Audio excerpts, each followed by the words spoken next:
के छ साथीहरू, सन्चै हुनुहुन्छ होला होइन। आज म चाहिँ एउटा तपाईँहरूलाई इन्ट्रेस्टिङ चिज देखाउँछु है त। के भयो मसँग है त। ल यो ज्याकेट हेर्नुहोस् त साथीहरू, किनेको 1 साल भयो यो ज्याकेट होइन। मुस्किलले मैले 2 चोटि लगाएको थिएँ कि यसलाई, 2 चोटि लगाएको थिएँ। तेस्रो चोटि हिजो लगाएको मैले होइन। न्यू इयर पार्टीमा जाउँ भनेर, साथीहरूसँग जाउँ भनेर लगाएको।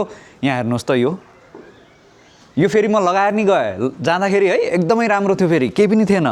जब त्यहाँ पुगेँ, गाडीबाट उत्रेँ, तब त हेर्छु त म यसको झुत्रा भएर निकल्न लाग्यो क्या। फेरि मैले भ्लग नि बनाएको छु यसको। के गर्नु, लगाएर त गइसकेको थिएँ। लगाएको एउटा भ्लग छ सानो, म तपाईँहरूलाई पोस्ट पनि गर्छु।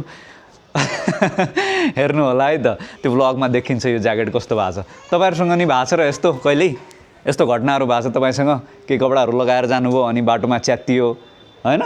कसले सोचेको थियो यो नयाँ ज्याकेट के, फेरि 11,000 हालेर किनेको ज्याकेट। ल हेर्नु त साथीहरू, हालत यसको डुप्लिकेट पड्या होला।